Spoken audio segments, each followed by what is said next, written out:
Assalamualaikum teman-teman. Hari ini saya membaca buku Putri Salju bersama Ayah. Ayah dan Esa. Mari kita mulai sekarang juga. Bismillahirrahmanirrahim. Di sebuah kerajaan hiduplah seorang ratu yang gemar membordir. Tepat di musim salju, sang ratu melahirkan seorang putri yang kulitnya putih seputih salju, bibirnya merah semerah darah, dan rambutnya hitam sehitam kayu eboni. Dan diberinya nama Putri Salju. Sang ratu meninggal dunia saat Putri Salju masih bayi. Setahun berlalu, sang raja menikah kembali dengan seorang wanita yang sangat cantik, tetapi angkuh dan tidak senang apabila ada yang melebihi kecantikannya. Bertahun-tahun kemudian, Putri Salju tumbuh menjadi gadis remaja. Ia tumbuh menjadi remaja yang sangat cantik jelita. Ia juga memiliki sifat yang baik, suka menolong dan memiliki tutur sapa yang sopan, sehingga banyak orang yang menyukainya. Sang ratu yang baru memiliki sebuah cermin ajaib, cermin di dinding, siapa yang tercantik di antara semua. Dan sang cermin selalu menjawab, Anda adalah yang tercantik dari semuanya. Namun beberapa tahun kemudian, sang cermin menjawab, Ratu, Anda cantik, tetapi Putri Salju lebih cantik dari Anda. Ucapan cermin itu membuat sang ratu murka atau marah. Ia tidak ingin kecantikannya ada yang menandingi, maka ia segera memanggil pemburu dan diperintahkannya sang pemburu itu untuk membunuh Putri Salju. Maka sesuai perintah, sang ratu pemburu itu segera membawa Putri Salju keluar istana menuju hutan. Akan tetapi saat ia menarik pedangnya, Putri Salju menangis dan berkata, Wahai pemburu, janganlah membunuhku. Saya akan pergi dan masuk ke dalam hutan liar dan tidak akan kembali lagi. Putri Salju sangat takut dan sedih apabila tidak ada yang menemaninya dalam hutan. Maka kemudian dia mulai berlari di atas batu-batuan yang tajam, dan berlari menembus semak-semak yang berduri. Ia berlari selama kakinya mampu membawa ia pergi. Dan saat malam hampir tiba, ia tiba di sebuah rumah kecil. Putri Salju pun masuk ke dalam untuk beristirahat.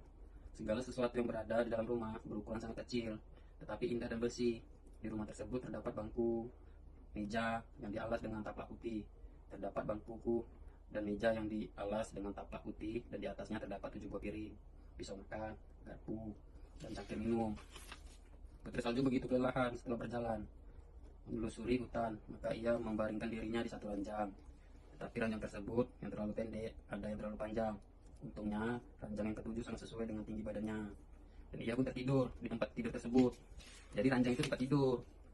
Rumah yang dihuni Putri Salju adalah milik para kurcaci. Saat para kurcaci datang, mereka sadar bahwa ada orang telah masuk dalam rumah tersebut. Ketika kurcaci yang ketujuh melihat ranjangnya, dia melihat Putri Salju yang tertidur di sana. Kemudian dia menyampaikan ke kurcaci lain. Menjelang pagi, ketika Putri Salju terbangun dan melihat ketujuh kurcaci, Putri Salju menjadi ketakutan. Putri Salju diperbolehkan tinggal di rumah para kurcaci itu, namun tidak diperbolehkan menerima tamu siapapun. Namun pada suatu hari, datanglah sang ratu yang menyamar sebagai nenek-nenek.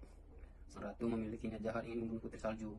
Saat sang ratu menawarkan buah apel yang sudah diberi racun, tanpa ada rasa curiga, Putri Salju memakan apel itu. Tidak lama setelah ia makan apel itu, ia pun terjatuh dan sepertinya meninggal. Saat kurcaci pulang, mereka menemukan Putri Salju terbaring di tanah. Mereka mengangkatnya mencari-cari racun yang membunuh Putri Salju. Mereka akhirnya menaruh Putri Salju dalam sebuah peti, dan mereka semua duduk mengelilinginya, menangisi kematiannya selama 3 hari penuh.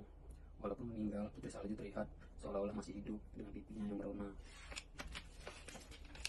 Suatu ketika seorang pangeran lewat di hutan yang menuju ke rumah kurcaci. Saat ia melihat di puncak gunung serta Putri Salju yang cantik di dalamnya, ia menjadi jatuh cinta.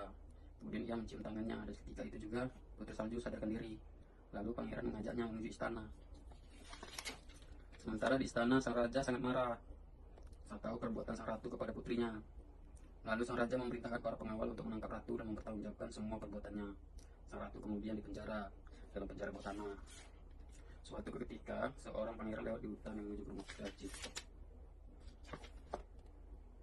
Saat ia melihat peti di puncak gunung beserta Putri Salju yang cantik di dalamnya, ia menjadi jatuh cinta. Selesai deh. Penutupan. Halo guys, kita Sudah selesai sudah selesai membaca baca buku Putri Salju yang diracun dengan buah apel. Sang nenek lampir marah sama Putri Salju. Dadah. Assalamualaikum.